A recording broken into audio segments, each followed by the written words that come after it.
Hello class 9th, welcome to learn with Janit Guru. मैं हूं निकी पंडित और आज का हमारा टॉपिक है लेटेंट हीट। देखो, लेटेंट हीट नाम आपने बहुत बार सुना होगा जब आपने चैप्टर पढ़ा होगा, चैप्टर की रीडिंग की होगी, बट एक्चुअल में लेटेंट हीट होता क्या है, बहुत ईजी वे में हम इसको समझते हैं। ठीक है, क्या करना है आपको, आइस ले लेना है। देखो, जैसे कि यहाँ पे बैकग्राउंड में बहुत सारे आइस आपको नजर आ रहे होंगे, आपको ऐसे ही आइस क्यूब ले लेना है। अब आइस क्यूब लेके आप कहीं रख दो जहाँ पे थोड़ा हम बोले टेम्परेचर ज़्यादा है। ठीक है, आप थोड़ा धूप में रख दो। आइस क्यूब क्या होगा, कुछ टाइम के बाद पिघल जाएगा। सीधी सी बात है ना, इसमें कोई नई बात थोड़ी बता रही हूँ मैं। आइस क्यूब पिघल जाएगा, उससे क्या बनेगा, वाटर बनेगा। अब आइस क्यूब पिघलने के बाद जो वाटर बना है, उस वाटर का टेम्परेचर कैसा है, कैसा है टेम्परेचर वाटर का, कूल, ठंडा है टेम्परेचर, है ना। पानी कैसा है, बर्फ के पिघलने के बाद जो पानी बना है वो पानी कैसा है, वो पानी तो ठंडा है, राइट। लेकिन क्वेश्चन क्या है यहाँ पे कि बर्फ को पिघलाने के लिए जो हमने एनर्जी दी थी, जो हमने हीट दी थी, हमने बर्फ को पिघलाने के लिए एनर्जी दी ना, हमने उसको हीट दिया, तो पानी जो हमें मिला वो ठंडा कैसे मिला, गर्म क्यों नहीं मिला। जो हमने हीट उसको प्रोवाइड किया, वो हीट एक्चुअल में गया कहां, वही हीट लेटेंट हीट कहलाता है। समझ में आया। देखो, so the heat energy which has to be supplied to change the state of a substance is called latent heat.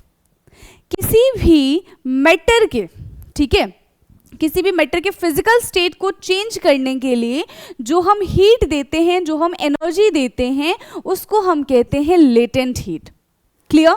Now the latent heat does not raise the temperature. Latent heat की वजह से temperature बढ़ता नहीं है। तो ये काम क्या करता है, एनर्जी जब किसी को देंगे तो टेम्परेचर बढ़ना चाहिए। अब देखो होगा क्या, सॉलिड था आपके पास, आइस था, आइस के पार्टिकल्स कैसे थे, बिल्कुल ऐसे पास पास थे। ठीक है, अब आपने दी इसको एनर्जी, तो अब ये आइस पानी को गर्म करने के बजाय उस एनर्जी का इस्तेमाल कहां पे करेगा, अपने बॉन्ड को ब्रेक करने में। ठीक है, इस बॉन्ड को ब्रेक करने में वो इस एनर्जी का इस्तेमाल करेगा, और जैसे ही ये बॉन्ड ब्रेक हो जाएगा क्या होगा, पार्टिकल्स हो गए दूर दूर। अब पार्टिकल्स दूर दूर हो गए तो ये किसकी प्रॉपर्टी को फॉलो कर रहे हैं, ये लिक्विड की प्रॉपर्टी को फॉलो करे। तो जो एनर्जी सप्लाई किया जा रहा है वो इंटरमॉलिक्यूलर फोर्स ऑफ अट्रैक्शन को वीकन करने में, उसको तोड़ने में उसका इस्तेमाल किया जा रहा है, ना कि जो वाटर है उसको गर्म करने में। समझ में आया। इसीलिए जब हम आइस को हीट देते हैं वो पिघलता है, उसके बाद भी जो हमें वाटर मिलता है वो ठंडा मिलता है, गर्म नहीं मिलता, क्योंकि सारी की सारी एनर्जी कहाँ पे लगा दी, इंटरमॉलिक्यूलर फोर्स ऑफ अट्रैक्शन को ज्यादा करने में, है ना। यहाँ पे बहुत कम थी, यहाँ पे ज्यादा हो गई। समझ में आया। So latent heat does not raise the temperature.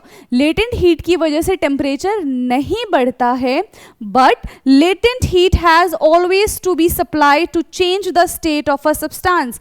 इससे सिर्फ हम स्टेट चेंज कर सकते हैं, इससे टेम्परेचर चेंज नहीं होता है। द वर्ड लेटेंट का मतलब होता है हिडन, छुपा हुआ। लेटेंट का क्या मतलब है, लेटेंट का मतलब है हिडन, छुपा हुआ। अब समझ में आया लेटेंट हीट क्या होता है, राइट। इसी में हम पढ़ेंगे latent heat of fusion. Fusion का मतलब क्या होता है, सॉलिड से लिक्विड में conversion. So what is latent heat of fusion. तो लेटेंट हीट ऑफ फ्यूजन का मतलब है कि हम 1 kg सॉलिड को कम से कम कितना जूल एनर्जी प्रोवाइड करे कि 1 kg सॉलिड लिक्विड में कन्वर्ट हो जाए, that is latent heat of fusion. Clear? So the latent heat of fusion or melting of a solid is the quantity of heat. कितना heat provide करे किसमें, joule में। Joule क्या है, unit है एनर्जी की। So the quantity of heat in a joule required to convert 1 kg of solid. This is important, आपको भी ऐसे ही mention करना है, right? 1 kg of solid to liquid without any change in temperature. 1 kg solid liquid में convert होना चाहिए, but temperature में कोई चेंज नहीं होना चाहिए, that is the latent heat of fusion. Right. And the latent heat of fusion of ice कितना होता है? Latent heat of fusion of ice is 3.34 into 10 raise to the power 5 joule per kilogram. Clear? क्या है? Joule per kilogram. समझ में आ गया? अब इसके बाद हम जानेंगे लेटेंट हीट ऑफ वेपराइजेशन। क्या होता है लेटेंट हीट ऑफ वेपराइजेशन? जब 1 kg लिक्विड को हम कन्वर्ट करते हैं वेपर में, गैसेस में, और 1 kg लिक्विड को वेपर और गैसेस में कन्वर्ट करने के लिए कम से कम कितने जूल एनर्जी की रिक्वायरमेंट होगी, उसी को हम कहते हैं latent heat of vaporization. Clear? समझ में आया? देखो कुछ ज़्यादा डिफरेंस नहीं है। फ्यूजन वाले में सॉलिड से लिक्विड में कन्वर्ट करते हैं, वेपराइजेशन वाले में लिक्विड से गैस में कन्वर्जन होता है। Clear? So the latent heat of vaporization of a liquid is the quantity of heat in a joule required to convert 1 kg of liquid to vapor or a gas without any change in temperature. Right? And the latent heat of vaporization of water, water का latent heat of vaporization कितना होता है? So it's 2.25 into 10 raised to the power 6 joule per kilogram. तो यहाँ पे हमारा latent heat वाला topic होता है फिनिश। आई होप कि आपको समझ में आया होगा। And latent heat is important, आपके एग्जाम में लेटेंट हीट से क्वेश्चन आता ही आता है, तो इसको बहुत अच्छे से करिएगा। इसके बाद भी अगर आपको कोई डाउट है तो आप कमेंट बॉक्स में पूछ सकते हैं। आई होप कि वीडियो आपको इन्फॉर्मेटिव लगी होगी। ऐसे ही इन्फॉर्मेटिव वीडियोस के लिए आप हमारे चैनल को सब्सक्राइब कर सकते हैं। बाकी हम मिलेंगे नेक्स्ट क्लास में न्यू टॉपिक के साथ, तब तक पढ़ाई करते रहिए। Thank you so much.